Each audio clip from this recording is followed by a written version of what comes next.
इस कार्यक्रम में मेरे साथ मंच पर उपस्थित जम्मू कश्मीर के लेफ्टिनेंट गवर्नर श्रीमान मनोज सिन्हा जी, जम्मू कश्मीर यूटी के जल शक्ति मंत्री भाई जावेद अहमद राणा जी,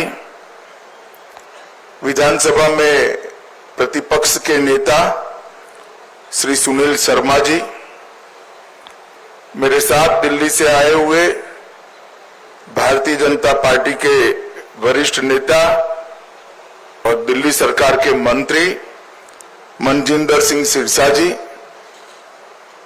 उपस्थित सभी अधिकारीगण और आज इस कार्यक्रम में जिन्होंने अपने स्वजन गंवाए हैं, जिनका नुकसान हुआ है, इस सभी परिवारों के प्रति संवेदना व्यक्त करने के लिए आए हुए पुंछ के सभी नागरिकों को मेरा प्रणाम।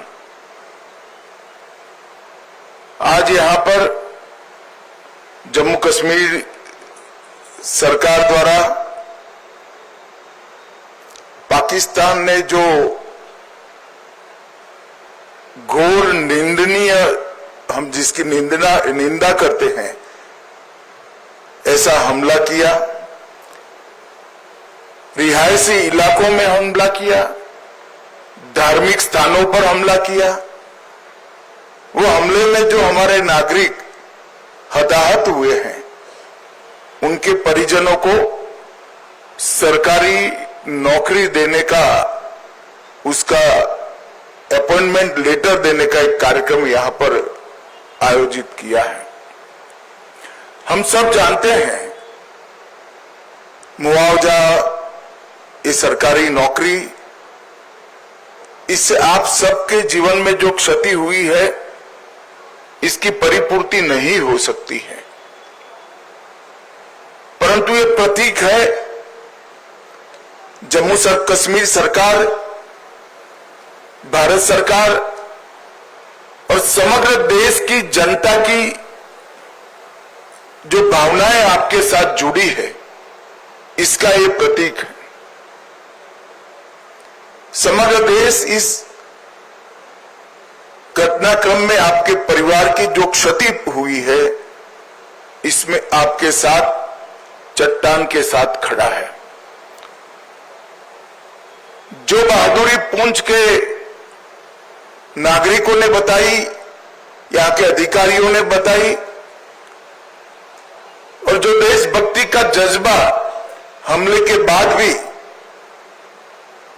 घाटी से लेकर जम्मू तक और पुंछ कठुआ तक जो जम्मू कश्मीर के नागरिकों में उभर कर आया, उससे न केवल जम्मू कश्मीर, पूरे देश की जनता का संबल बढ़ा है।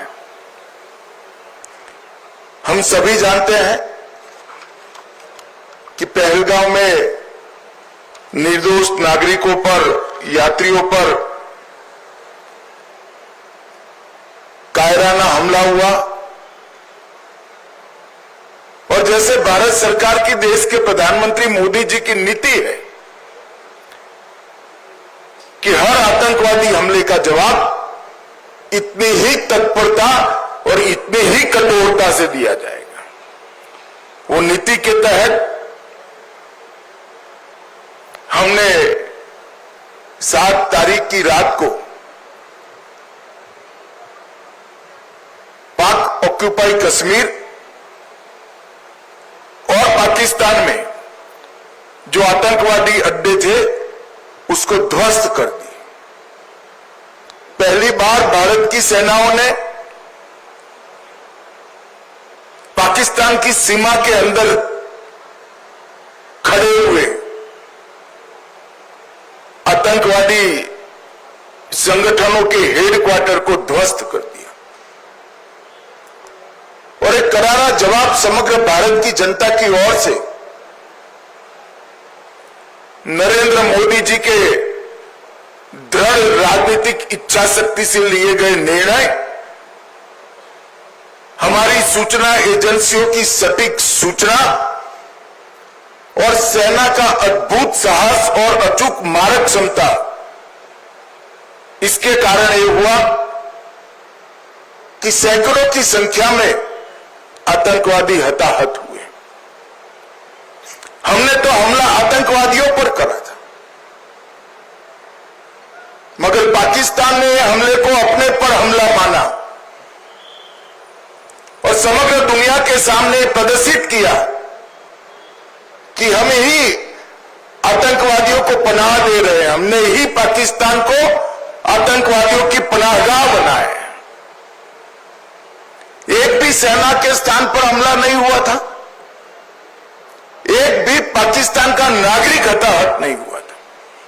इतने सटीक तरीके से भारतीय सेना ने संयम बरतते हुए पाकिस्तान पुरस्कृत आतंकवादी अड्डों को तहस नहस किया था। और बौखलाए हुए पाकिस्तान ने क्या किया? दूसरे दिन भारत में जम्मू कश्मीर में रिहायशी इलाकों में गोलीबारी, और इसका सबसे बड़ा नुकसान हमारे पुंछ को हुआ। पुंछ में शायद आजादी के बाद पहली बार गोलीबारी हुई, मगर पुंछ के साथ साथ सभी जगह पे रिहायशी इलाकों पर, गुरुद्वारों पर, मंदिरों पर, मदरसों पर गोलीबारी करने का काम पाकिस्तान ने किया। और आज पूरी दुनिया पाकिस्तान के हमले की घोर निंदा करती है। और जब पाकिस्तान ने हमारे रिहायशी इलाकों पर, नागरिकों पर, निहत्थे नागरिकों पर हमला किया, तब भारतीय सेना ने इसका भी सटीक जवाब दिया और उनके 9 हवाई अड्डों को, उनकी मारक क्षमता को क्षतिग्रस्त कर कर एक मजबूत जवाब दिया, जिसके कारण उनको समझौते के लिए आगे आना पड़ा। एक पूरा घटनाक्रम भारत की सुरक्षा नीति को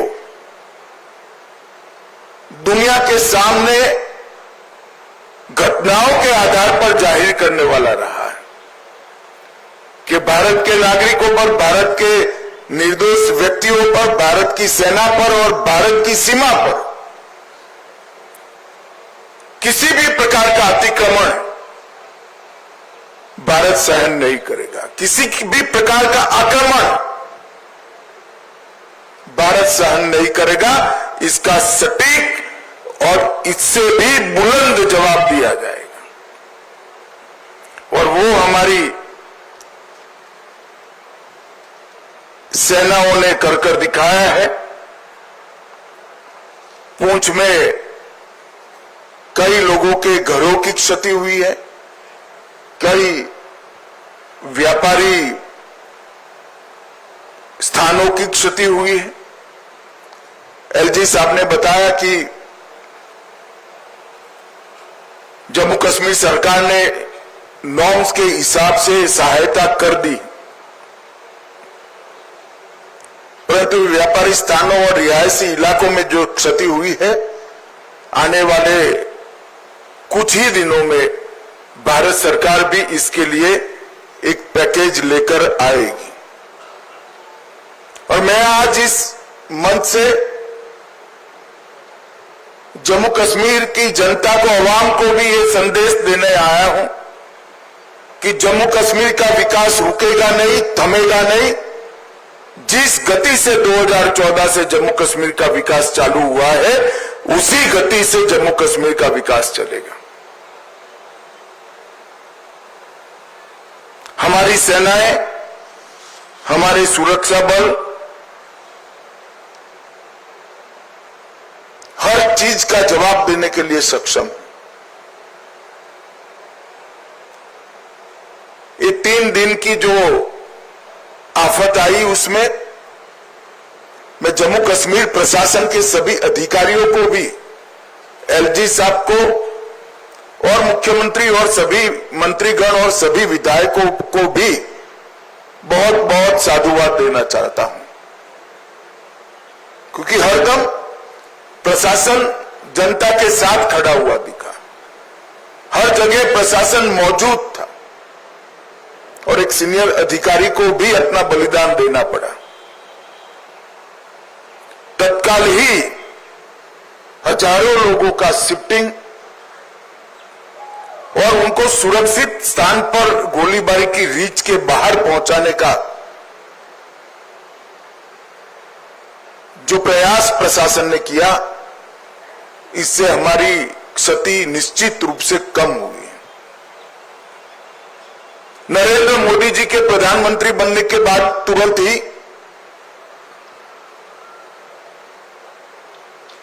बंकर्स को बनाने का निर्णय लिया गया था। हमारे सीमांत क्षेत्र के अंदर लगभग 9,500 से ज्यादा बंकर बनाए गए और ये बंकर इन 3 दिनों में हमारे नागरिकों की जान बचाने में बहुत काम आए। आज ही मैंने सुबह एलजी साहब से, अधिकारियों से चर्चा की है। अभी की गोलीबारी को देखते हुए और बड़ी मात्रा में बंकर भारत सरकार बनाएगी, जिससे आपदा के समय में हमारे नागरिकों को बचाया जा सके। मैं यहां से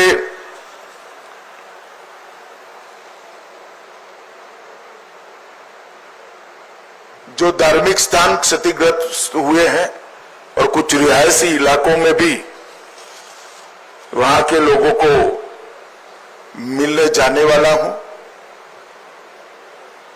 आज जिन परिवारों की क्षति हुई है, इस सभी परिवारों के प्रति मैं गहरी संवेदना व्यक्त करता हूं। पूरा देश, जम्मू कश्मीर सरकार, भारत सरकार आपके साथ चट्टान की तरह खड़े हैं और जो आतंकवादियों ने किया है, जो पाकिस्तान की सेना ने किया है, उसके प्रति भारत की रक्षा नीति अब और सुदृढ़ बनेगी। प्रधानमंत्री जी ने बहुत स्पष्ट कर दिया है कि टेरर और टॉक एक साथ नहीं चल सकते, टेरर और ट्रेड एक साथ नहीं चल सकते, खून और पानी एक साथ नहीं बह सकते। मैं जम्मू कश्मीर के अवाम को फिर से एक बार विश्वास दिलाना चाहता हूं कि विकास की जो यात्रा 2014 से शुरू हुई है, इसमें ये ठहराव जो दिख रहा है वो क्षणिक है। आने वाले दिनों में फिर से जम्मू कश्मीर के विकास की यात्रा शुरू होगी और जो भी हमारा नुकसान करने का प्रयास करेगा उसको मुंह तोड़ जवाब भी दिया जाएगा। फिर से एक बार सभी परिवारों के प्रति गहरी संवेदना व्यक्त कर मैं मेरी बात को समाप्त करता हूं। वंदे मातरम।